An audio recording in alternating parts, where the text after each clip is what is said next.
Hello students, welcome to online platform of MGCI Fighter 2.0 Perfect Scorer series for biology. Till now हम biology में cell chapter start कर चुके हैं और cell chapter में basic introduction, then prokaryotic cell, differences between prokaryotes, eukaryotes, plant cell, animal cell में differences देख चुके हैं. लास्ट लेक्चर में हमने स्टार्ट किया था यूकैरियोटिक सेल और यूकैरियोटिक सेल के अंदर सेल मेम्ब्रेन देख चुके हैं. Cell membrane is a absolute membrane. क्यों एब्सोल्यूट बोला था? Because it is present in all the living. अब उसी को कंटिन्यू करते हुए सेल मेम्ब्रेन के बाद एक दूसरी मेम्ब्रेन जो सारी लिविंग सेल्स में नहीं है, कुछ स्पेसिफिक लिविंग सेल्स में आपको मिलेगी. तो आगे देखिए. Next is cell envelope. Cell envelope में नेक्स्ट लेयर होगी सेल वॉल. तो अब सोच के बताना जरा कि सेल मेम्ब्रेन एक लिविंग स्ट्रक्चर था कि डेड था? बिल्कुल लिविंग था. Cell membrane was a living structure. But अगर हम बात करें सेल वॉल की, तो सेल वॉल कैसी लेयर है? सबसे पहले तो आउटर मोस्ट. लिविंग है कि डेड है? डेड लेयर है. This is outer most and dead layer. अब कोई भी चीज या कोई भी लेयर अगर डेड हो जाएगी तो वो सॉफ्ट रहेगी क्या? बिल्कुल नहीं. कैसी है? रिजिड. तो हम ये बात कर सकते हैं कि इसका काम मेनली क्या होगा? जो रिजिड लेयर है, आउटर मोस्ट है, तो ये स्ट्रक्चरल सपोर्ट देती होगी और प्रोटेक्शन प्रोवाइड करती होगी. तो ये तो हो गया फंक्शन है. किन सेल्स में सेल वॉल मिलती है अगर हम देखें? सो इट इज प्रेजेंट इन, ये कैरेक्टरिस्टिक फीचर्स प्रोकैरियोट्स में होती है. पर क्या ऐसी प्रोकैरियोटिक सेल देखी थी हमने जिसमें सेल वॉल नहीं है? जी हाँ, हमने बात करी थी माइकोप्लाज्मा की. Mycoplasma lack cell wall. ठीक है, तो बाकी सारे प्रोकैरियोट्स में होगी. इसके बाद हम चालू करते हैं प्रोटिस्टा. तो प्रोटिस्टा के कुछ मेंबर्स, सम मेंबर्स. इसके बाद फंजाई. इसके बाद आता है प्लांट की सेल्स में सेल वॉल मिलेगी आपको. क्या केमिकल कंपोजिशन वेरी करता है? बिल्कुल वेरी करता है. केमिकली ये किनसे बनी है? अगर हम बात करें प्रोकैरियोट्स की, तो प्रोकैरियोट्स में सेल वॉल का कंपोजिशन किससे बना होता है? लिखा था हमने पेप्टाइडो ग्लाइकैन. फिर प्रोटिस्ट में देखो, प्रोटिस्ट में डाइवर्सिटी बहुत सारी है.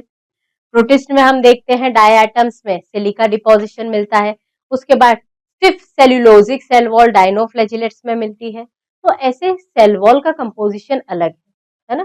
तो इसमें हम बात कर सकते हैं वेरिएबल कंपोजिशन मिल रहा है.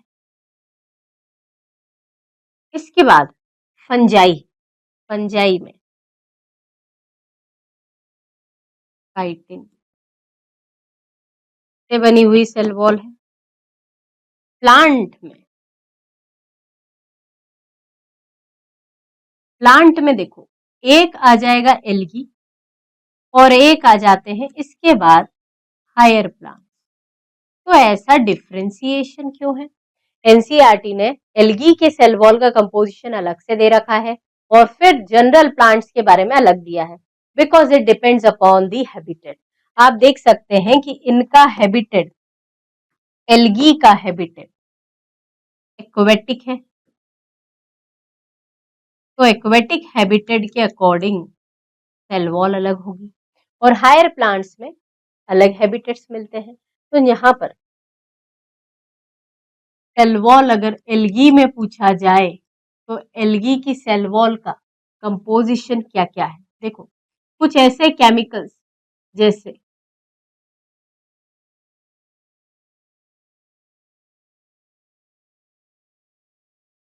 सेल्यूलोज, मैनेंस, गैलेक्टेंस, देखो सेल्यूलोज तो सभी में मिलता है, गैलेक्टेंस और कुछ मिनरल्स आपको मिलेंगे लाइक कैल्शियम कार्बोनेट। ये किस में मिल रहा है आपको? एल्गी की सेल वॉल में। पर क्या हायर प्लांट की सेल वॉल कुछ अलग बताती है? ठीक है, ये देख ले। तो अगर हम हायर प्लांट्स के बारे में देखें तो हायर प्लांट्स की सेल वॉल में कितनी लेयर्स है बेटा? It constitutes of, cell wall के पास 3 लेयर है। एक आउटर मोस्ट कौन सी है? Outer most middle lamella. फिर इसके बाद प्राइमरी वॉल और नेक्स्ट आ जाता है सेकेंडरी वॉल। अब इन सब का कंपोजिशन हमें देखना है। अगर जनरल हम बात करें कि प्लांट की सेल वॉल किससे मिलके बनती है, तो उसमें सेल्यूलोज होता है, हेमी सेल्यूलोज होता है, पेक्टिन्स होते हैं, प्रोटीन्स होते हैं और इनऑर्गेनिक सॉल्ट्स होते हैं। ये सारी चीजें किसमें मिलेंगी? हायर प्लांट की सेल वॉल में। ठीक है, तो अब इसका एक डायग्राम हम देख लें। अक्सर बच्चों को कंफ्यूजन होता है कि सेल वॉल में कौन सी लेयर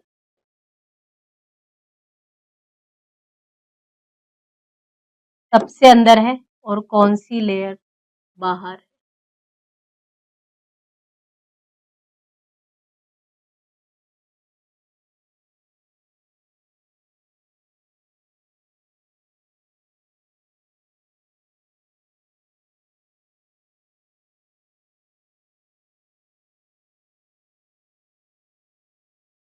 मल्टी लेयर्ड स्ट्रक्चर अंदर बनाया हमने।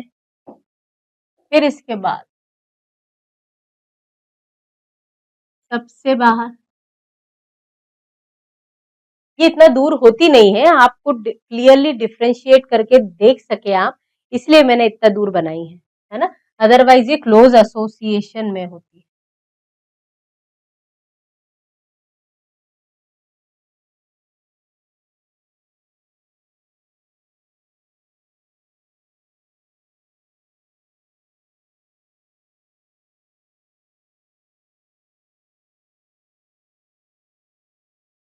अब सबसे पहले तो इनकी लेबलिंग हम देख लें। सबसे आउटर मोस्ट ये क्या है? Middle lamella. पर मैम हमको ये समझ में नहीं आया कि मिडिल लेमिला तो बीच में होनी चाहिए, तो मिडिल में होने वाली लेयर को बाहर बनाया आपने और लेबल कर रहे हो आप मिडिल लेमिला। जी हाँ, अगर आप देखेंगे दो सेल्स को, तो दो सेल्स के बीच में जो लेयर आती है वो है मिडिल लेमिला। अभी मैंने एक सेल बनाई है, अगर हम इसी को आगे कंटिन्यू कर दें और एक और सेल बना दें, बताओ, तो बीच में हो गई ना, इसीलिए हमने इस लेयर को क्या बोला? Middle lamella. ठीक है, तो this layer is middle lamella. याद रखना, this one is middle lamella. अब इसके अंदर अगर हम गए, मिडिल लेमिला के अंदर, तो आपको मिलेगी प्राइमरी वॉल। ये कैसी लेयर है? This is primary wall. फिर सबसे अंदर अगर आप जाते हैं, दिस वन, ये जो इतनी सारी लेयर मिल रही है ना, this is secondary wall.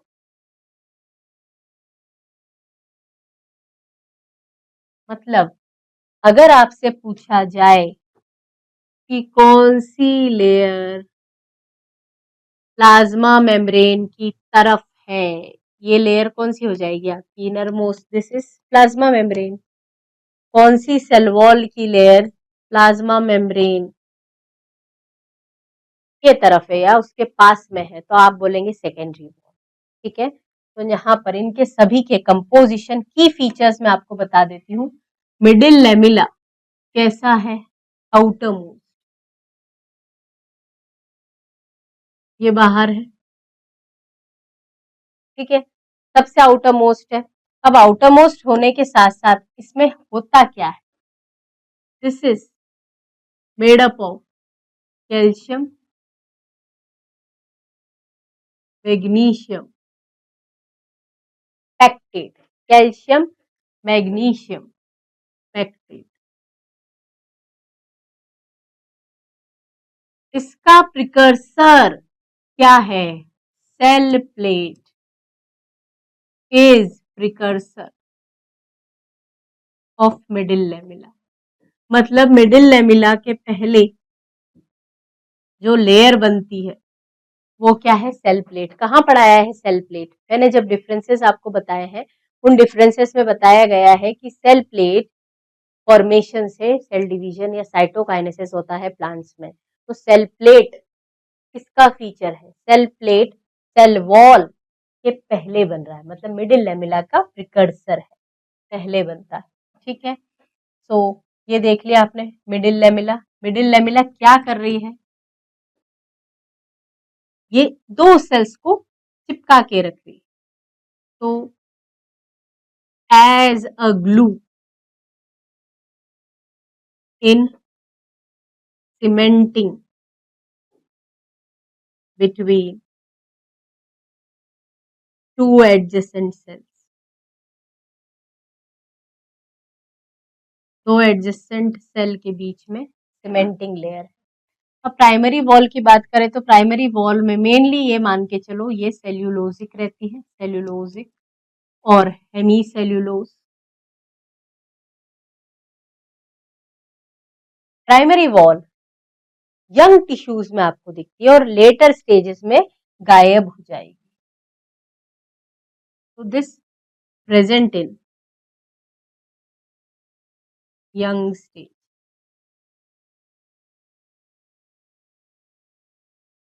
diminishes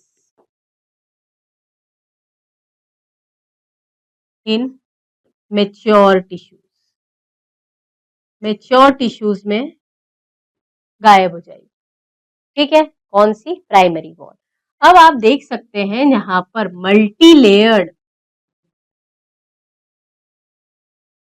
और इनर मोस्ट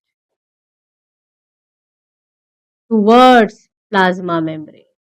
कहां पर है? प्लाज्मा मेम्ब्रेन की तरफ। ये कैसी है? अगर हम बात करें तो ये थोड़ी सी स्टिफ होती जाती है, ये स्टिफ है और इसी में मौजूद होते हैं पिट्स। तो अगर कोई पूछे कि पिट्स जो अनथिकेंड एरियाज है, पिट्स कैसे हैं? अनथिकेंड एरियाज। वो किसका फीचर है? तो पिट्स फीचर है सेकेंडरी वॉल लेयर, अनथिकेंड एरियाज। अब अगर हम बात करें कि इसमें कुछ ऐसा जंक्शन टाइप होता है क्या? देखो, दो सेल्स के साइटोप्लाज्म को कनेक्ट किया जाता है। ठीक है, तो अगर हम बात करें प्लाज्मोडेस्मेटा की, तो प्लाज्मोडेस्मेटा क्या है? देखो, प्लाज्मोडेस्मेटा यहां पर मान के चलो ये सेल वॉल है और ये आपकी प्लाज्मा मेम्ब्रेन है। तो प्लाज्मा मेम्ब्रेन से लाइंड है क्या? प्लाज्मोडेस्मेटा। तो ये एक प्रकार के कैसे कनेक्शंस है? ट्रांसवर्स दिख रहा है ना। तो प्लाज्मोडेस्मेटा के बारे में एनसीईआरटी ने बोला है ट्रांसवर्स। कैसे हैं ये? ट्रांसवर्स कम्युनिकेशंस के लिए, या फिर आप बोल सकते हो साइटोप्लाज्मिक ब्रिज है ये, साइटोप्लाज्मिक ब्रिज। दो सेल्स के साइटोप्लाज्म को जोड़े हुए है प्लाज्मोडेस्मेटा। अच्छा, एक पॉइंट अगर आ जाए कि बताओ कि पिट्स पिट्स में कौन सी लेयर एब्सेंट है? पिट्स में कौन सी लेयर एब्सेंट है? अरे सेकेंडरी वॉल, क्योंकि सेकेंडरी वॉल में गड्ढे हैं ना पिट्स, तो मतलब सेकेंडरी वॉल एब्सेंट है। तो पिट्स में सेकेंडरी वॉल एब्सेंट, ठीक है। और पिट्स कैसे हैं आपके? अनथिकेंड एरियाज है। अब इन अनथिकेंड एरियाज को अपन आगे चल के देख लें कि ये पिट्स का काम क्या होता होगा। ये पिट्स एक्सचेंज में, मटेरियल एक्सचेंज में मदद करते होंगे। दो सेल्स एडजेसेंट अगर चिपकी हुई है तो कैसे एक्सचेंज होगा, इसको ध्यान में रखते हैं। नाउ अब सेल वॉल के फंक्शंस देख लें। Functions of cell wall,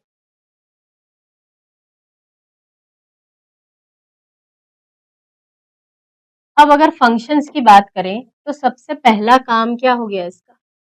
outer most rigid है तो स्ट्रक्चरल सपोर्ट क्या देती है? Structural support. अब स्ट्रक्चरल सपोर्ट के साथ साथ इसने क्या देना है? प्रोटेक्शन। तो इट प्रोवाइड प्रोटेक्शन। कैसी है बेटा? नॉन लिविंग है, बिल्कुल सही है। अब इसमें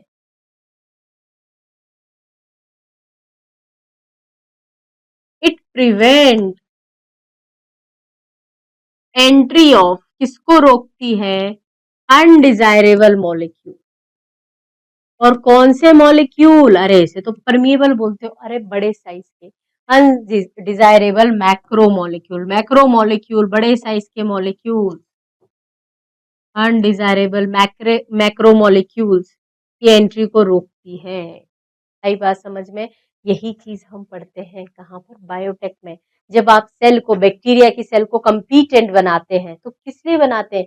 क्योंकि डीएनए आसानी से नहीं ले रही थी, क्योंकि डीएनए मैक्रो मॉलिक्यूल है। तो अगर मैक्रो मॉलिक्यूल को आप चाहते हैं कि कोई सेल अंदर ले ले आसानी से, तो आपको उसे कंपीटेंट बनाना पड़ेगा। बायोटेक में देखेंगे। यहाँ पर इसके मेजर 3 फंक्शंस है: structural support, protection, then prevent the entry. और साथ में ये क्या करती है? Maintain the shape, maintain shape of the cell. अब अगला देख ले कि एनसीईआरटी क्या बोलती है इसी के बारे में। सेल वॉल में ये नॉन लिविंग है, आउटर कवरिंग है, प्लाज्मा मेम्ब्रेन के बाहर। कहाँ मिल रहा है? फंजाई और प्लांट्स पर। इनके अलावा भी कुछ सेल्स में मिलता है, हम देख चुके हैं। यहाँ पर एनसीईआरटी ने सिर्फ किसके बारे में बता रखा है? फंजाई और plant. Cell wall not only gives shape, देखो शेप तो दे ही रही है, प्रोटेक्शन भी दे रही है। मैकेनिकल डैमेज, इन्फेक्शन, किसी भी प्रकार का बैक्टीरियल इन्फेक्शन या किसी भी प्रकार का पैथोजन एंट्री करने से पहले उसे किसे फेस करना पड़ता है? सेल वॉल को। अगला देखते हैं। It helps in cell to cell interaction, provide barrier to undesirable macromolecules. Algae have cell wall made up of, किससे बना है? देखो सेल्यूलोज, गैलेक्टेंस, मैनेंस, मिनरल्स। कौन से मिनरल्स? Calcium carbonate. और जब हायर प्लांट्स की हम बात करते हैं तो सेल्यूलोज तो है ही, हेमीसेल्यूलोज, पैक्टिन्स, प्रोटीन्स। और cell wall of young plant में सेल वॉल किससे, क्या यंग टिश्यूज में रहती है पर मैच्योर में चले जाती है? That is primary wall. और ये केपेबल है ग्रोथ के। Secondary wall formed inner side towards the plasma membrane. Middle lamella कैसी है? Made up of calcium, magnesium pectate, glues together. जो आस पड़ोस वाली सेल्स है उन्हें इकट्ठा रख रही है, glues together. The cell wall and middle lamellae may be traversed by plasmodesmata which connect cytoplasm of neighboring cell, मतलब साइटोप्लाज्मिक ब्रिज है ये, ठीक है। अब इसके बाद नेक्स्ट आ जाएंगे endomembrane system. What is endomembrane system? बताओ, एंडोमेम्ब्रेन सिस्टम क्या होता है? नाम से कुछ समझ में आ रहा है? ठीक है। तो एंडोमेम्ब्रेन सिस्टम में कौन से सेल ऑर्गेनेल्स इंक्लूडेड है? देखो इसको ईएमएस भी बोल देते हैं, ईएमएस, है ना। और इसमें ईएमएस में क्या आता है? Girl complex,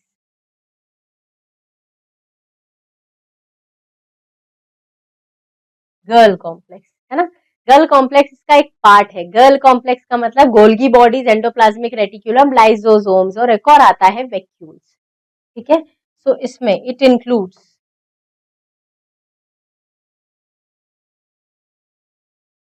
single membrane bound,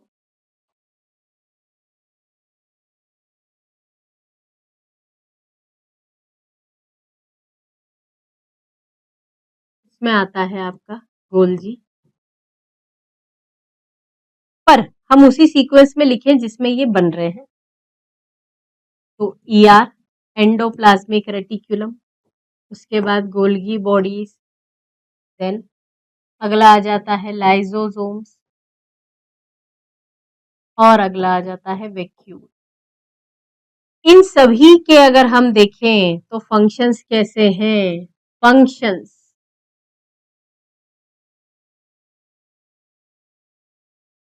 correlated and coordinated,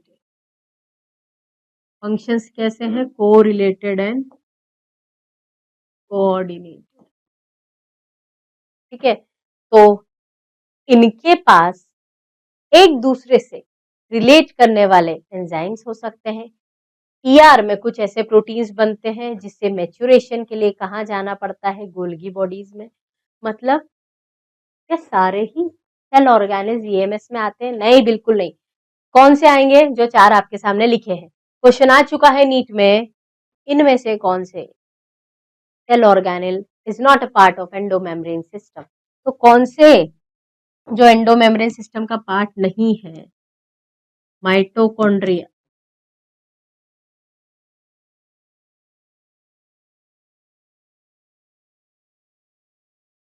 और peroxisomes,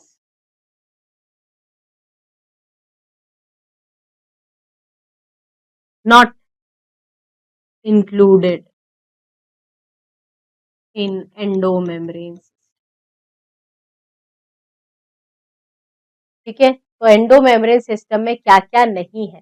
एंडोमेम्ब्रेन सिस्टम में आपके ऐसे सेल ऑर्गेनेल जिनके फंक्शन डिफरेंट है, that is mitochondria, chloroplast, peroxisomes, वो एंडोमेम्ब्रेन सिस्टम का पार्ट नहीं। नेक्स्ट देखें, सबसे पहला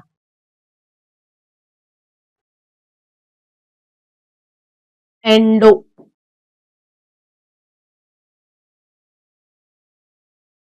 प्लाज्मिक रेटिक्यूलम, देखो एंडोप्लाज्मिक रेटिक्यूलम, यहाँ पर एंडोप्लाज्म का मतलब है साइटोप्लाज्म के अंदर कुछ होगा, है ना, ये है इनसाइड साइटोप्लाज्म, और या बोल सकते हैं प्लाज्मा मेम्ब्रेन के अंदर है। रेटिक्यूलम का मतलब होता है नेटवर्क लाइक। अब नेटवर्क लाइक है बेटा, तो स्कैटर्ड होगा, फैला हुआ है, बिल्कुल सही बात।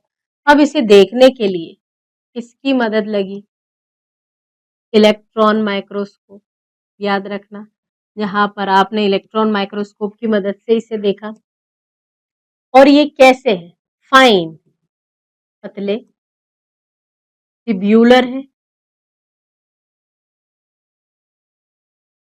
और स्कैटर्ड है साइटोप्लाज्म में। कैसे है? स्कैटर्ड।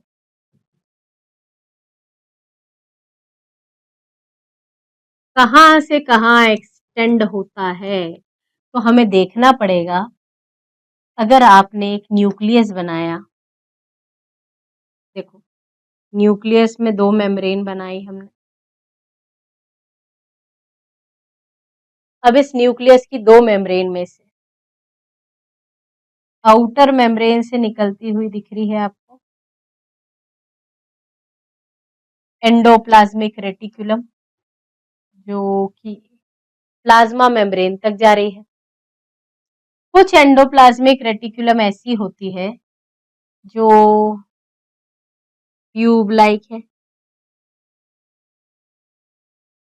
या लेमिले लाइक है, पर एक स्पेशल फीचर याद रखना है, राइबोसोम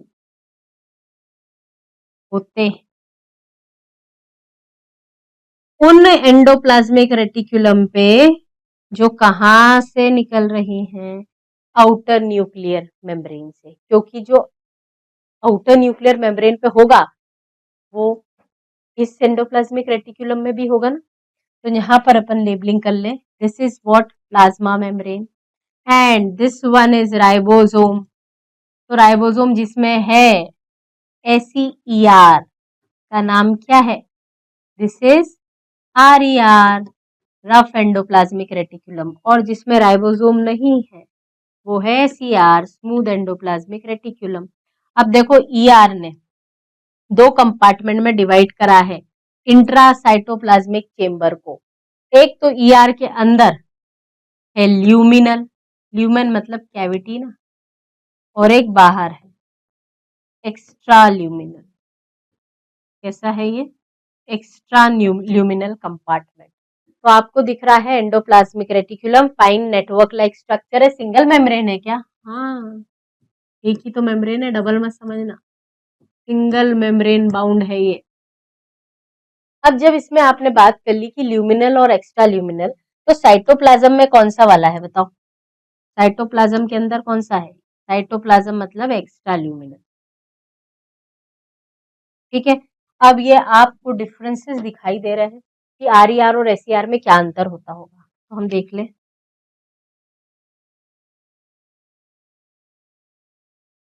RER और SER, RER और SER में अंतर क्या क्या है देखो। सबसे पहले तो इसका नाम रफ है, रफ एंडोप्लाज्मिक रेटिकुलम। अब रफ एंडोप्लाज्मिक रेटिकुलम रफ क्यों है, बिकॉज इसके ऊपर राइबोसोम है, राइबोसोम प्रेजेंट। अगर हम बात करें इसकी स्मूथ की, तो इसे स्मूथ बोला क्योंकि इसमें राइबोसोम एब्सेंट है। मेनली आपको दिखेगा ये रफ सिस्टरने के फॉर्म में है, कैसी है, सिस्टरनी, कनेक्टेड है ना, ये एक दूसरे से कनेक्टेड है। पर अगर हम SER की बात करें तो या तो ये ट्यूब्यूल्स बना सकती हैं या वेसिकल बना सकती है, जिस पे राइबोसोम नहीं है। अब क्वेश्चन अराइजेस, राइबोसोम चिपक रहे हैं, चिपकते हैं तो कोई प्रोटीन भी तो होता होगा, बिल्कुल यहाँ पर राइबोफोरिन, क्या है, राइबोफोरिन, राइबोफोरिन से अटैच्ड है राइबोसोम्स। कौन से प्रकार के राइबोसोम है, अरे वही है जो यूकैरियोटिक सेल के साइटोप्लाज्म में है, ATS। ATS की कौन सी सब unit, bigger subunit attach to ER, ER से कौन सी सब यूनिट अटैच होती है, 60S, या फिर आप बोल सकते हो बिगर सब यूनिट। ठीक है, अब यहाँ पर इसका काम क्या है, स्मूथ का, स्मूथ का काम क्या होगा, लिपिड प्रोटीन बनाना, प्रोटीन और लिपिड सिंथेसिस। अब बेटा प्रोटीन लिपिड सिंथेसिस तो कर रही है, साथ साथ में ये डिटॉक्सिफिकेशन भी करती है, डिटॉक्सिफिकेशन मतलब टॉक्सिन्स को रिमूव करवाती है सेल से। स्टीरॉयड हार्मोन्स का फॉर्मेशन कहाँ होगा, स्टीरॉयड, स्टीरॉयड मतलब लिपिड, स्टीरॉयड हार्मोन्स। अब अगर हम बात करें रफ ER, तो रफ का काम क्या है, प्रोटीन बनाएगी ना, रफ क्या करेगी, क्योंकि राइबोसोम है तो ये क्या बनाएगी, प्रोटीन सिंथेसिस प्लस एनसीईआरटी ने एक शब्द और दिया है, सिक्रीशन। तो RER के देखो काम, RER के बारे में हमने देखो सब कुछ इसमें पढ़ लिया स्लाइड में कि प्रोटीन्स बनाने का काम करेगी, क्यों करेगी, बिकॉज RER के ऊपर राइबोसोम है, राइबोसोम कौन से प्रकार का है, ATS टाइप का, बिगर सब यूनिट अटैच्ड है, किससे चिपका है, राइबोफोरिन से। यहाँ बेचारे इनके पास राइबोसोम नहीं है, ये ट्यूब्यूल्स या वेसिकल के फॉर्म में हो सकती है। लिपिड प्रोटीन, एक मिनट है ना, प्रोटीन कहाँ से बना लेगी, लिपिड और फैट सिंथेसिस। ठीक है, करेक्शन कर लेना इसको, लिपिड एंड फैट सिंथेसिस है। तो ये हो गया आपका एंडोप्लाज्मिक रेटिकुलम के प्रकार हमने देखे। तो जनरल फंक्शंस क्या है बताओ? देखो ब्रिज जैसी है, तो act as a bridge material exchange के लिए। अब सिक्रीशन करती है, तो सिक्रीशन करने से कुछ ऐसे सिक्रीशंस करती है जिससे प्लाज्मा मेम्ब्रेन बनेगी। प्लाज्मा मेम्ब्रेन को क्या चाहिए? लिपिड और प्रोटीन। क्या नहीं बना रही है? लिपिड प्रोटीन बना रही है। तो लिपिड प्रोटीन भी बना रही है, दैट मीन्स मेम्ब्रेन बायोजेनेसिस में मदद करती है। तो एंडोप्लाज्मिक रेटिकुलम के अगर हम फंक्शंस देख लें, फंक्शंस ऑफ ईआर, तो ईआर के फंक्शंस में क्या क्या आ गया देखो। सबसे पहला ब्रिज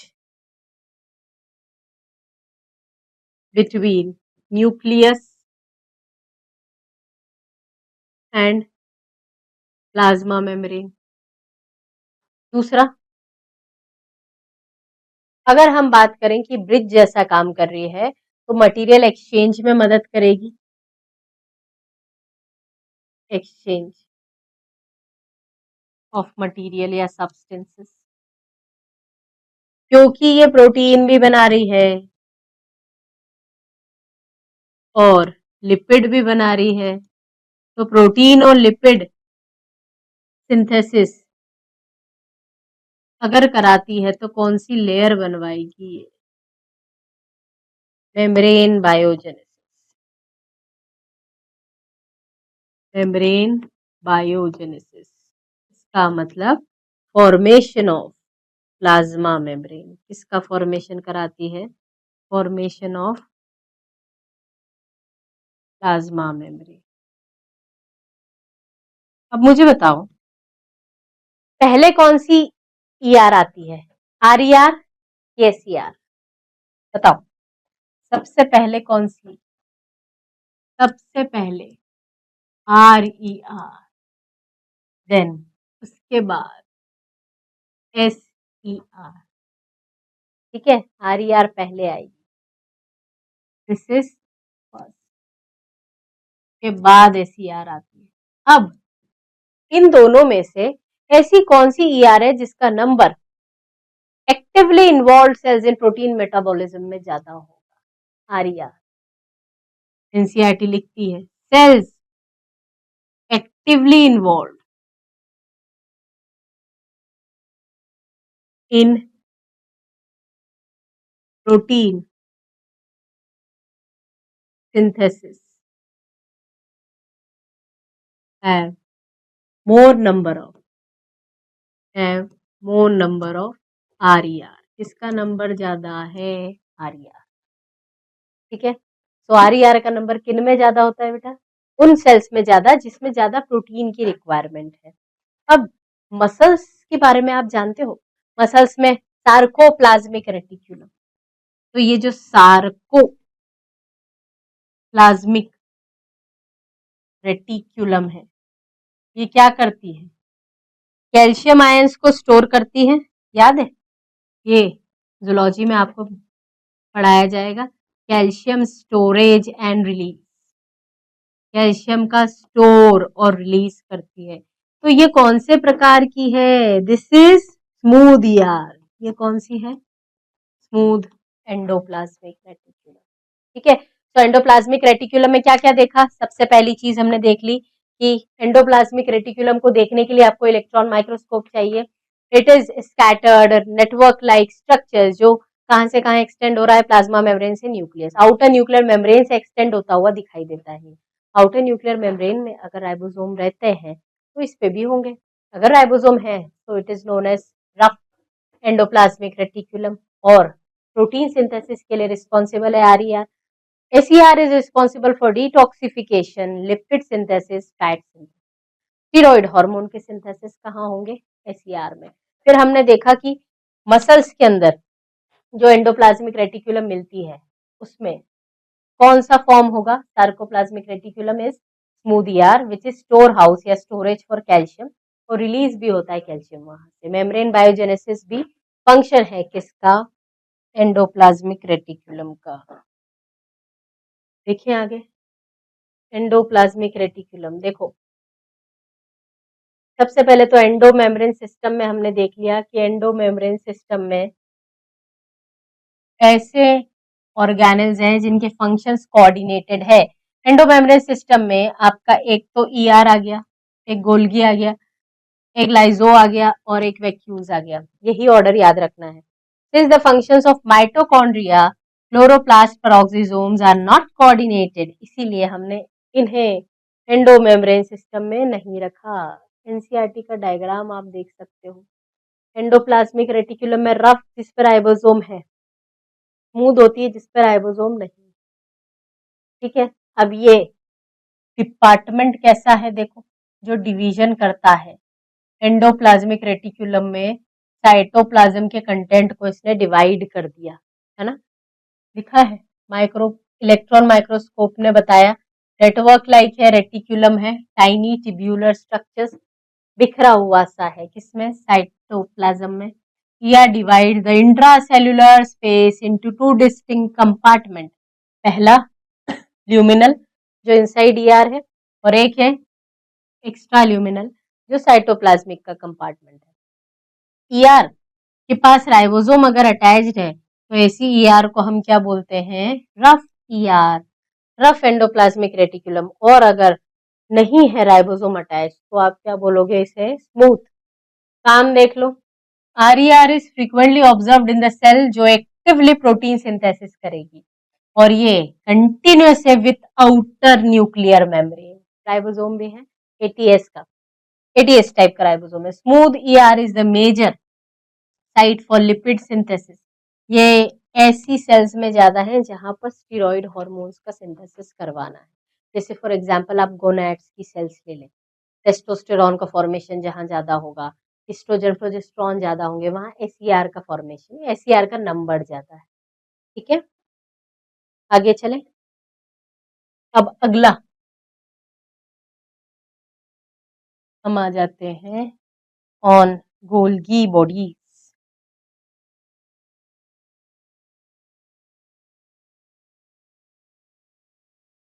नेक्स्ट लिखें गोल्गी।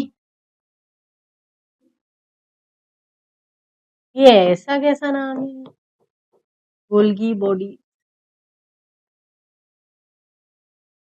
गोल्गी बॉडीज क्या है देखो, अगर हम बात करें गोल्गी बॉडीज का तो इसका जो नाम है, this is based on the discoverer name Camillo Golgi.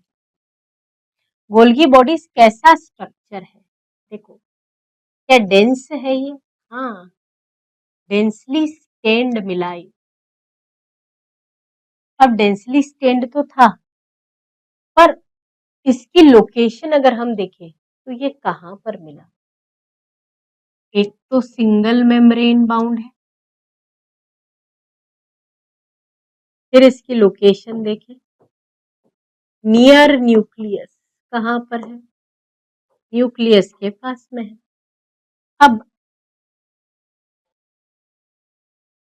इसका शेप अगर देखें तो शेप डिस्क लाइक,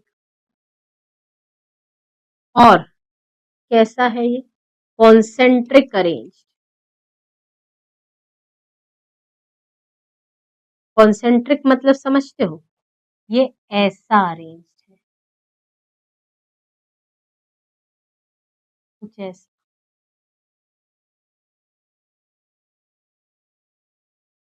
ठीक है, तो अब अगर ये इस तरीके से अरेंज है तो इसकी कॉन्सेंट्रिक अरेंजमेंट दिख रहा है आपको, दो सरफेसेस आपको दिख रही है।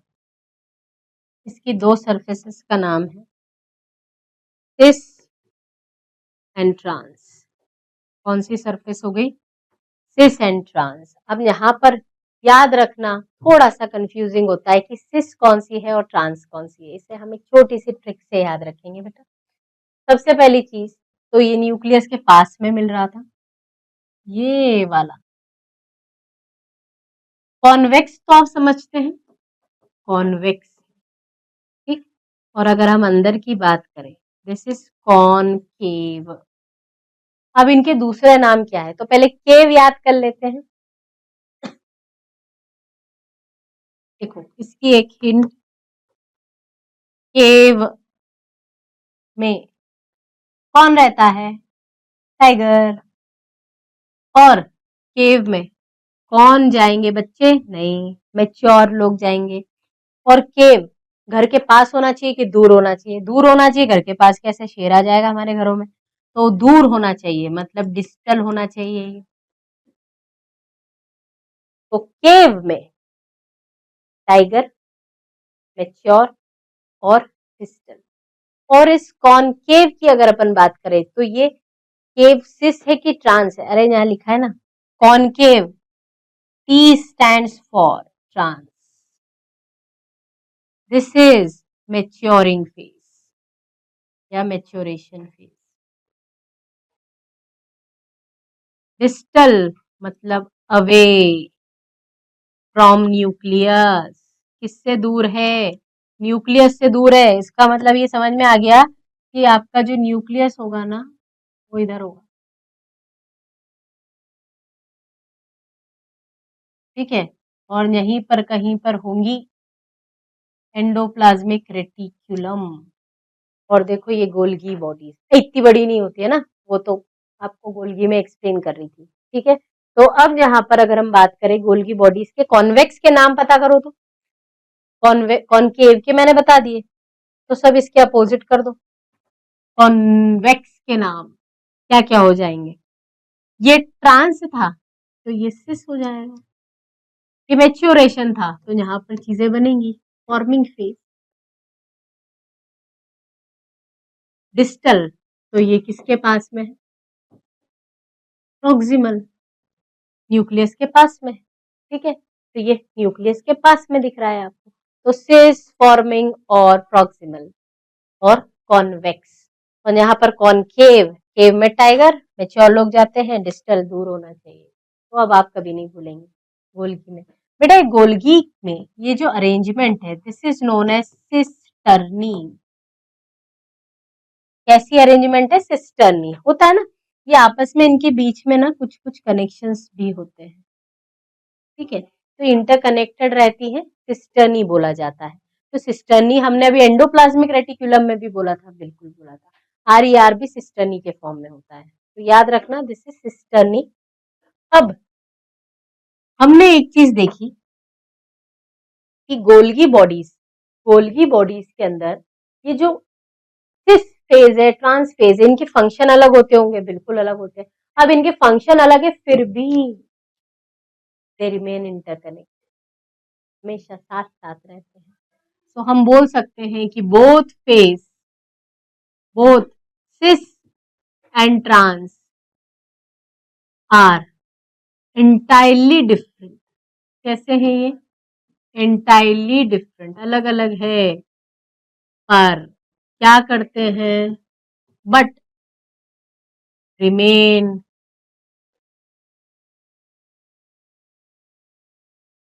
इंटरकनेक्टेड, साथ में है। अब गोल्गी का काम क्या है समझ में आ रहा है? गोल्गी हमेशा ईआर के पास में ही क्यों मिलती है? क्योंकि इसका काम है, गोल्गी के फंक्शंस अगर हम देखें तो गोल्गी के फंक्शंस में सबसे इंपॉर्टेंट फंक्शन आता है packaging of material. Packaging of material. अब इस मटेरियल के पैकेजिंग से होता क्या है? ऐसे मटेरियल जिनको आपको intracellular target, extra cellular target में डिस्पैच करना है, या तो सेल के अंदर भेजना है या सेल के बाहर फेंकना है, तो ये डिलीवर करता है उसे। और ये मॉडिफाई करता है प्रोटीन्स को। कौन से प्रोटीन को? जो सिंथेसाइज किए हैं किसने? Synthesized by ER. तो जो ईआर ने प्रोटीन्स बनाए हैं उन्हें मॉडिफिकेशन का काम कौन करेगा? Golgi bodies. अच्छा, गोल्गी बॉडीज में जो चीजें बनती होंगी वो पहले किस फेज में आती है? यहाँ पर ये इधर से आती हैं चीजें और इधर से जाती हैं। तो याद रखना ये फॉर्मिंग फेज है और ये रिलीजिंग फेज है या फिर मैच्योरेशन फेज है। एक और function last but not the least, site for glycolipid. क्या क्या बनता है यहाँ? Glycolipid plus glycoprotein synthesis.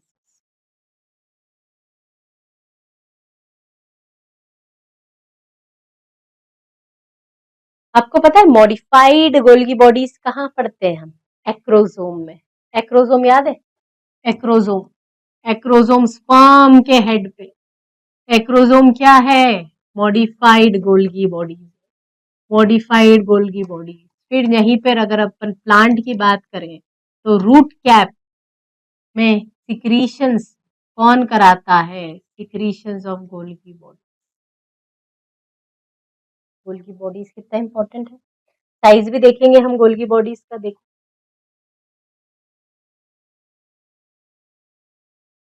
Golgi bodies, सबसे पहले तो यही डायग्राम याद कर लो।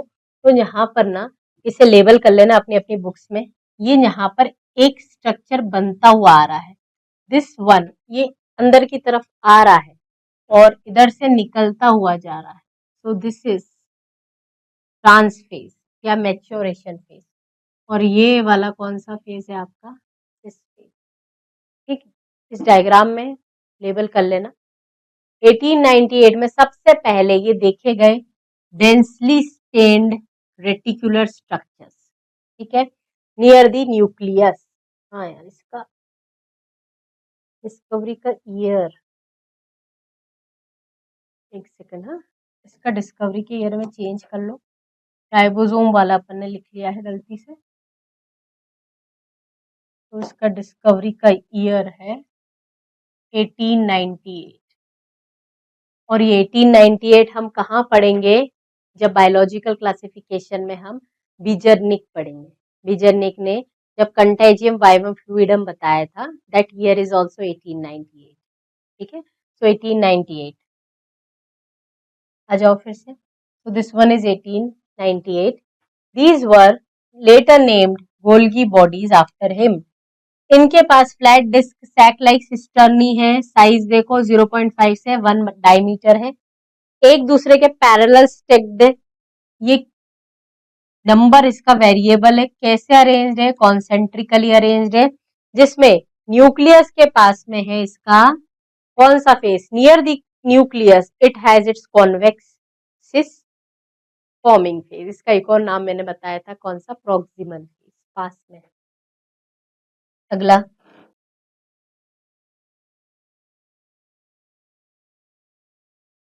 ठीक है। अब यहाँ पर हम देखें इसके सिस और ट्रांस फेस के बारे में क्या दिया है कि ये दोनों फेसेस एंटायरली डिफरेंट है बट इंटरकनेक्टेड है। प्रिंसिपली क्या परफॉर्म करता है? Function of packaging of material. जो इंट्रासेल्युलर टारगेट में डिलीवर करना है उन्हें भी बनाता है, और जो सेल के बाहर डिस्पैच करना है उन्हें भी बनाता है। Materials to be packed in the form of vesicles from the ER, वो फ्यूज होते हैं सिस फेज से, सिस पास में था ना, और फिर निकलते हैं मैच्योरिंग फेज से। गोल्गी अपैरेटस क्यों ईआर से एसोसिएटेड है? यही रीजन है कि जो प्रोटीन्स ईआर ने बनाए उसका मैच्योरेशन कहाँ होगा? गोल्गी अपैरेटस में। Ribosome modified, ribosomes on the endoplasmic reticulum, जिसपे जो सिंथेसाइज करते हैं प्रोटीन्स ईआर में, वो मॉडिफाई कहाँ हो रहे हैं? गोल्गी में। और Golgi is the major site for formation of glycoproteins and glycol. ठीक है, यहीं पर अगर अपन देख ले कि इनके अलावा कुछ और सेल ऑर्गेनेल्स जो ईएमएस में आते हैं, देखो बहुत छोटे से दे रखे हैं, अबाउट वैक्यूल एंड लाइसोसोम। तो पहले आता है इसके अंदर लाइसोसोम। लाइसोसोम में बहुत छोटी छोटी चीजें याद रखनी है, बहुत कम चीजें याद रखनी है। ये लाइसोसोम कैसा है? वेसिकल लाइक है ना, सिंगल मेम्ब्रेन बाउंड है, वेसिकल लाइक, जो किससे बना है? गोल्गी बॉडी में पैकेजिंग के बाद। तो जीबी की पैकेजिंग से बना है। इसके अंदर कुछ एंजाइम होते हैं जिन्हें हम बोलते हैं हाइड्रोलाइटिक एंजाइम्स। कैसे एंजाइम है? Hydrolytic enzymes. और याद रखना, नीट में आया हुआ क्वेश्चन है कि ये हाइड्रोलाइटिक एंजाइम एक्टिव होते हैं कैसी पीएच पे? Active at acidic pH, range आ गई थी, आप रेंज याद रख लेना 4 से 5, ठीक है। एक्टिव है कौन सी पीएच पे, 4 से 5। अब यहाँ पर ये जो हाइड्रोलेसेस है इनके नाम क्या क्या होते हैं, देखो इसमें अमाइलेज आ सकता है, मतलब किसे डाइजेस्ट करेगा, कार्बोहाइड्रेट। फिर हम बात कर सकते हैं प्रोटीन्स को डाइजेस्ट करने वाले भी इसमें आते हैं, प्रोटीएज। न्यूक्लिक एसिड को डाइजेस्ट करने वाला न्यूक्लियस।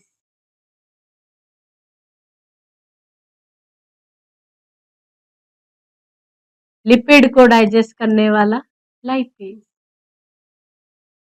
ये सारे एंजाइम्स हैं आपके लाइसोसोम्स में मिलने वाले एंजाइम्स, और इसको कुछ हमने बोला है, this is known as suicidal bags.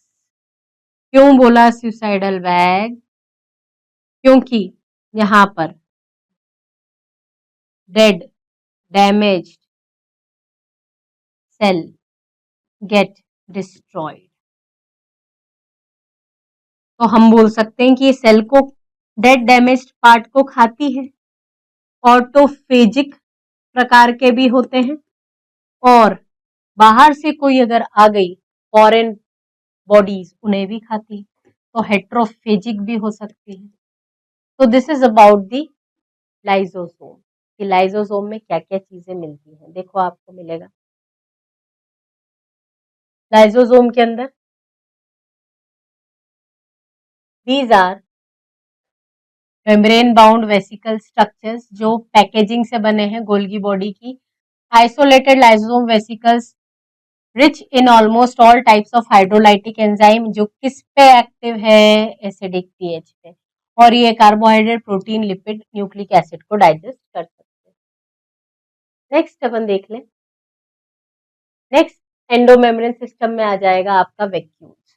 Vacuole is the membrane bound space. देखो वैक्यूल्स हमने देखा था, इसके अंदर जो भी मटेरियल होता है इसको बोलते हैं सेल सैप। वैक्यूल की प्लाज्मा मेम्ब्रेन का नाम है टोनोप्लास्ट। तो वैक्यूल के अंदर क्या क्या हो सकता है, वाटर सेक्रेटरी एक्सक्रीटरी प्रोडक्ट हो सकते हैं जो सेल्स के लिए यूजफुल नहीं, जिसे बाहर फेंकना है, वो इसमें स्टोर हो सकता है। सिंगल मेम्ब्रेन टोनोप्लास्ट, कितना परसेंट प्लांट सेल की वॉल्यूम एक वैक्यूल ऑक्यूपाई करता है, अरे लास्ट सेंट्रल वैक्यूल था ना 90%, और ये शेप भी मेंटेन करता है, टर्जिट रखता है सेल्स। ये याद रखना पॉइंट, नंबर ऑफ आयंस इसमें से जो ट्रांसपोर्ट होते हैं वो अगेंस्ट दी कंसंट्रेशन ग्रेडियंट हो रहा है। अगेंस्ट मतलब जो ट्रांसपोर्ट होगा वो हमेशा साइटोप्लाज्म से कहाँ जाएंगी चीजें, वैक्यूल के अंदर। देखो tonoplast facilitates the transport of number of ions and other material against the concentration into the vacuole. कहाँ जा रहा है, वैक्यूल में। वैक्यूल में ऑलरेडी कंसंट्रेशन ज्यादा है, पर फिर भी एक्टिव अपटेक किया जाता है, तो साइटोप्लाज्म से चीजें हमेशा हमेशा अंदर आएंगी, और सिग्निफिकेंटली हायर वैक्यूल कंसंट्रेशन होता है साइटोप्लाज्म के कंपैरिजन में। वैक्यूल्स की अगर अपन बात करें तो वैक्यूल्स कितने प्रकार के होते हैं, देखो यहीं पर हम देख लें वैक्यूल्स के टाइप्स, आप याद रखना। एक तो सैप वैक्यूल, आपने देखा हायर प्लांट में हम सैप वैक्यूल की बात कर रहे हैं। फिर एक ऐसा वैक्यूल होता है जिसे हम बोलते हैं contractile, contractile vacuole. Contractile vacuole generally आपको किसमें मिलेगा, यूनिसेल्यूलर ऑर्गेनिजम्स या प्रोटिस्ट में, जैसे अमीबा, पैरामीशियम। ये क्या करता है, ऑस्मो रेगुलेशन मेंटेन करता है, ऑस्मो रेगुलेशन, अमीबा, पैरामीशियम।